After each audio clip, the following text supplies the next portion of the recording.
Hello, my name is Sarah Bodman. I'm a researcher here at the Centre for Fine Print Research, where I work with artist books, and I'm also programme leader for the MA Multidisciplinary Printmaking here at UWE Bristol. I'm here today to talk to you as part of the Print and Book Festival about some examples of artist books you would normally be able to visit in the 3 archives you can find in the city of Bristol. The first one is Arnolfini's archive, which is housed at Bristol Archives. There's also Ashton Library Special Collections here at UWE, and also the Centre for Fine Print Research's archive, again here at UWE City Campus. Arnolfini's archive would normally be open to the public, but is currently closed due to COVID-19. Please check the website address at the bottom for updates on when it will be open again and when the public will be able to access the archive. Arnolfini's archive has hundreds of books from the 1960s and 70s onwards. These were collected at a time mostly when they would have been part of the exhibitions at Arnolfini, or also stocked within Arnolfini's world-famous bookshop. These books from the 60s and 70s mostly were conceptual works by artists and are precursors of what we would know today as the democratic multiple. That is, an artist book that is made as an affordable, accessible artifact. Please also remember that the book I'm showing you now is about postcards. Ashton Library Special Collections would normally also be open to the public, but again is temporarily closed due to coronavirus. Again, please check the website address at the bottom for updates on potential opening times and public access. The collection at Barrow Ashton houses artist books and zines mostly from the early 1990s to the present. But it does also include examples of artist books from the 1970s. We've got quite and some special artist books there also that have been donated by Rosemary Simmons. Barrow Ashton's artist book collection is part of the wider university's library and has also been built as a teaching resource to inspire students, staff and visitors.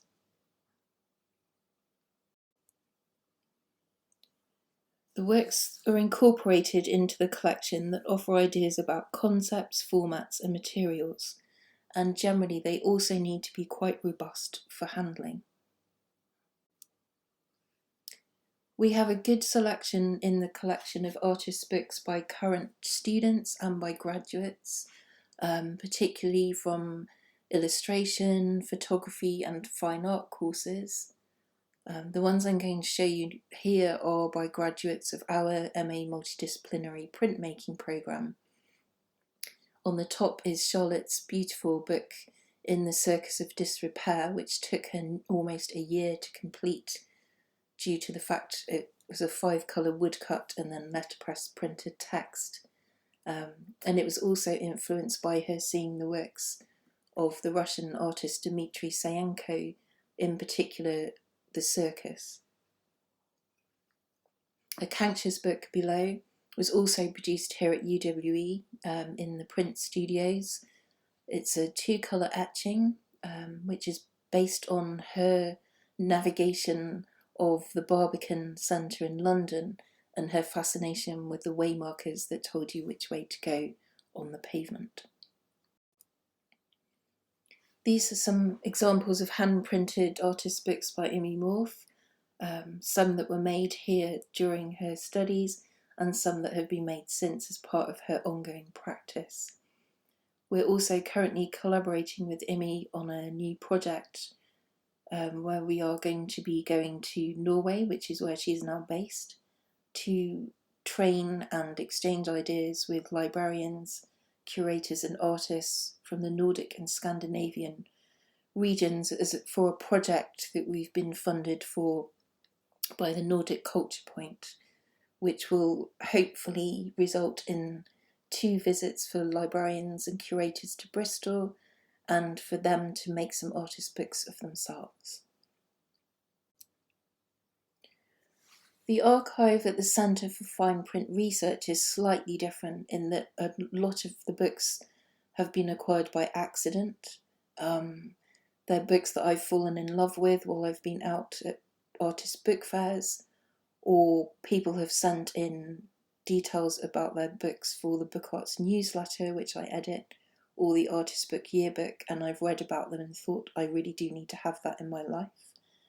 Or I've been out buying books for the library for their collection and have realised that I can't physically give them that book because I want it myself, so I have to buy 2 copies.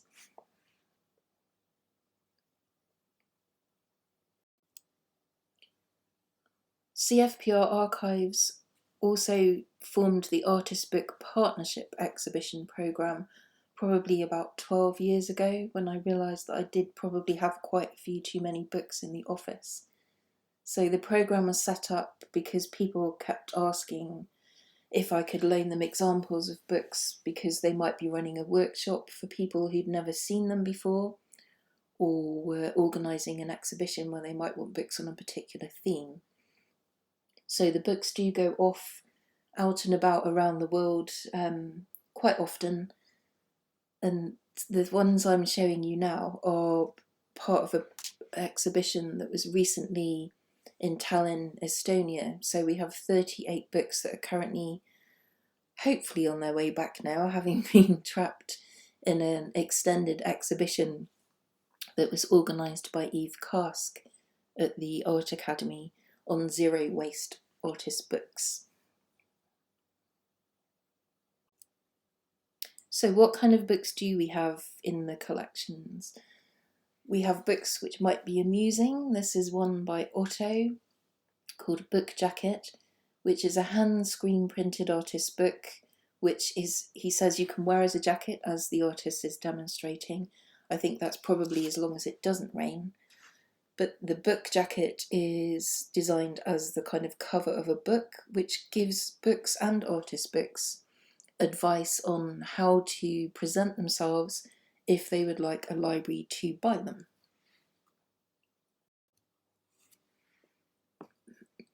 We have quite a few books by John Bentley, and John is actually also going to be doing a talk for you as part of the festival. This will be about works that he's made in his studio during lockdown as part of our Shed Talk series. We also have artist books by artists and writers who've collaborated on research projects with us. This book by Radha Nowakowski, Non-Description of the Hill, is part of his ongoing practice as a writer, where he's contemplating the world around him and the world further afield, but actually from the viewpoint of his window, which looks out onto the tiny hamlet of Dąbrowa Dolna in Poland. So he kind of uses his means of looking out the window to contemplate many, many things in the universe, and I thought that's probably something a lot of people might be doing now during lockdown anyway. And Radek has also made Liberland, which is an online book state which you can visit from anywhere in the world, and also you don't need a passport or a visa to go there.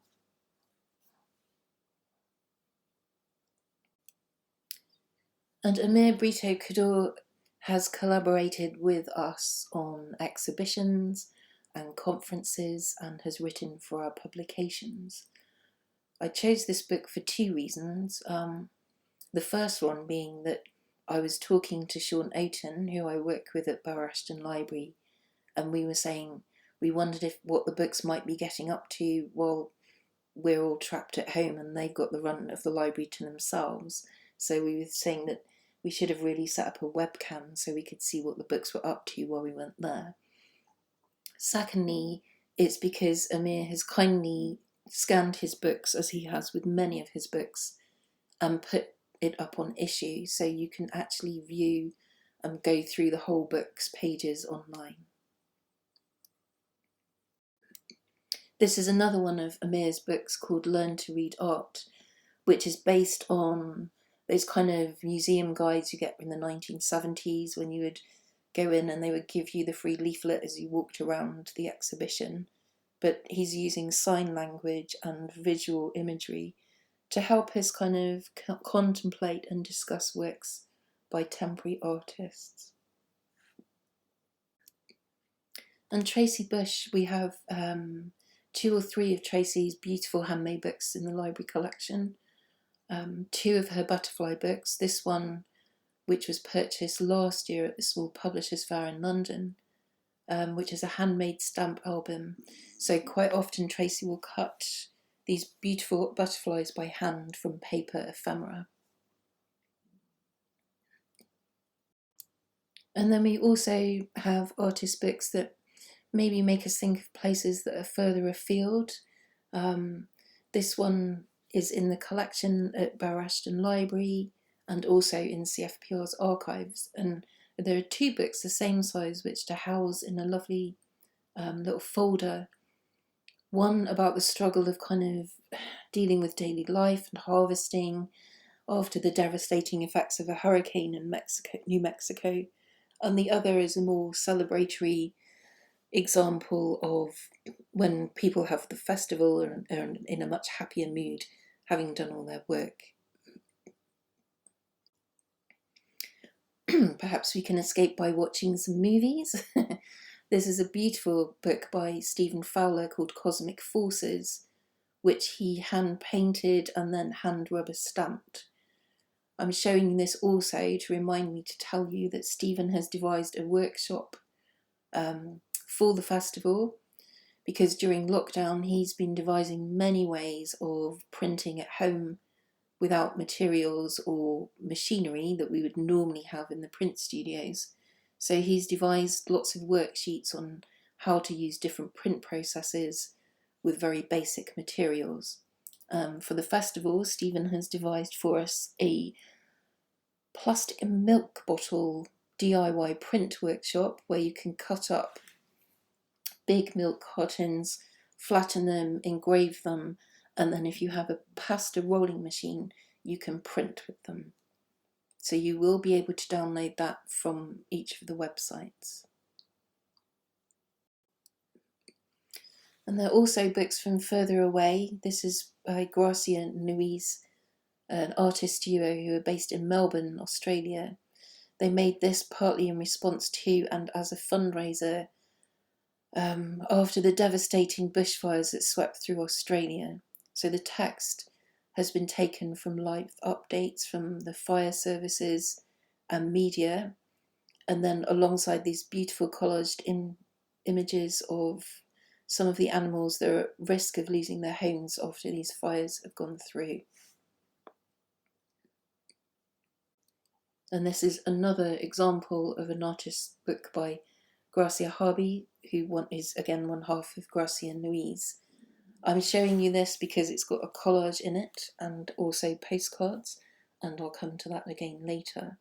But Grazia and Louise are really well known for their beautiful one-off collage books and prints and their lovely zines about the animal world and us and our relationship with them.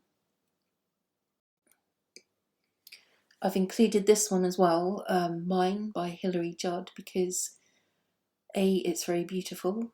It's part of the CFPR archive and is a book about all those kind of claims that people put to their books when they have them by writing their name in or adding a stamp.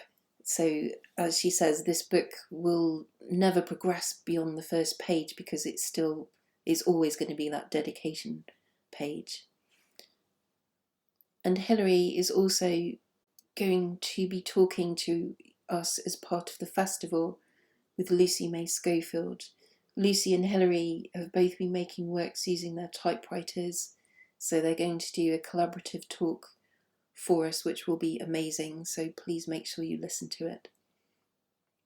This one by Lucy as well, I thought is quite an apt one for now, because it's about spending time in the same place, studying the same things that may change or may not change over a period of time, which we've probably all been doing over the last few months.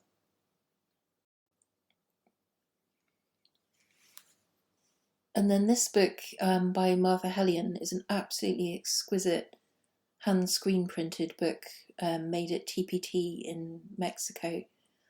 The reason I'm showing it to you, apart from the fact it's incredibly lovely, is that it's one of 18 artist books that are currently on display online in an exhibition that we've put together at UWE. I mean, normally we would be on campus and running our summer schools and would have exhibitions that would be open to the public. But we thought, rather than have nothing at all, that we would do something that we could put online, which had links to websites where people could actually view the books themselves. So myself and Sean Oaten, who I work with at the library, and Angie Butler, who I work with at the Centre for Fine Print Research, chose 6 books each, and you can visit them at the link on this page.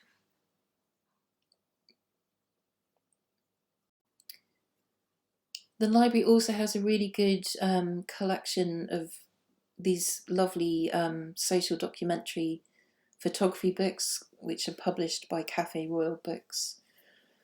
Cafe Royal Books was established by Craig Atkinson, and it celebrated its 20th anniversary this year, which is brilliant. I've chosen this book to show to you because it's the last book I managed to buy before we went into lockdown. So it's actually come to me at my house instead, because it couldn't be posted to college. And I thought it would be a good one to show because it's also going to be raising funds for the NHS. And another fundraiser for the NHS is this one by Corrine Welch, which is a beautiful little lockdown pocket manifesto, which you really can fold up and put into your pocket, which I thought was a lovely thing for Corrine to do. She's one of our graduates, continues to make beautiful artist books, and Corrine will also be in conversation with Angie Butler about her practice during lockdown, again as part of our print and book series, so don't miss that talk later in the festival as well. This book, Lockdown, I bought a copy for myself and for the library collection, so we've got one in each of the archives now, so no fighting over it. But you can buy a copy for yourself for £6, and £5 of that will go to Bristol North West Food Bank.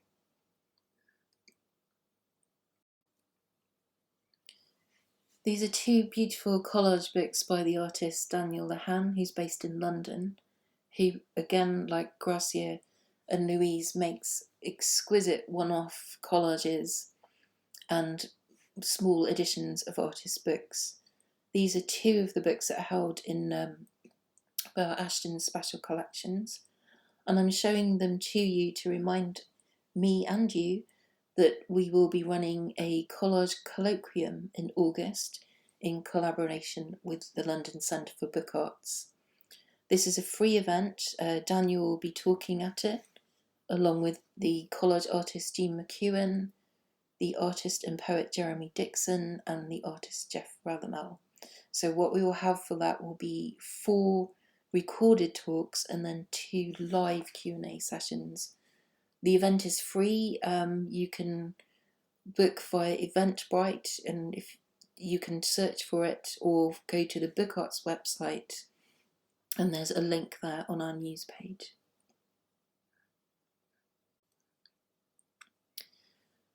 This is the Qiyana Kazak. This is one of the artist books that we make each year for World Book Night. So in 2019, Linda Parr was the person who coordinated the project, and she also selected the text that we would respond to. So the brief for the public was that you would read Under Milk Wood, and then you would choose your 10 favourite words and send them to us. So we gathered these words that were sent by 47 contributors from around the world, and we used them to make a newspaper And the newspaper was then letterpress printed, and it was sent out to anyone who contributed 10 words, and also to archives and libraries around the world.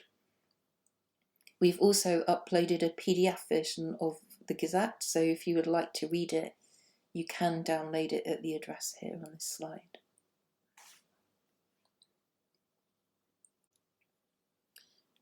More postcards.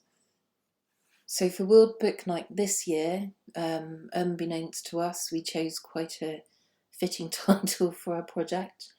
It was based on 3 texts: a poem by Elizabeth Bishop, the book The Library of Ice by Nancy Campbell, and W.G. Sebald's Rings of Saturn. The idea was that they were all books about travel when people were beginning to think ecologically. Should we travel? Should we get on planes? Should we just stay at home and appreciate what we've got? Unfortunately, that title and brief were given in December 2019, before actually everyone had no choice other than to stay at home and think of where it was they should have been going. So the idea for this was that anyone could join in, they could read any of the texts and then make a postcard out of anything they had to hand, so that could be collage or print or text work, and send it to us in the post. We would have included them in a physical exhibition that was going to be at Barrow Library from April to June, but obviously that we couldn't do that. So all the postcards that had come in, we scanned and we made into an online exhibition, which is a kind of virtual postcard album that you can download at the address at the bottom of this slide. So people who've sent in the postcards, once we can actually get back into work, we will gather them all up and we will do a physical exchange. So each artist will get another artist's postcard, and they'll get a postcard which has been editioned by us as the World Book Night United Artists. And this is why I keep talking about postcards. To finish, I would like to invite you to join in our collage challenge. So the London Centre for Book Arts has set this brief in collaboration with us and Arnolfini. So the idea is that we will share it with as many members of the public as we can, because what we would like to do is invite you to make a collage postcard of somewhere that you think you would have liked to have been on your summer holiday. We'd like you to post it online and use the hashtag #WishIWasWhere. You can also, if you wish, send your physical postcard to a friend. But we thought it would be a nice idea in the run-up to our collage colloquium, which we'll be hosting in August, which we hope you can come to too. Thanks very much for listening.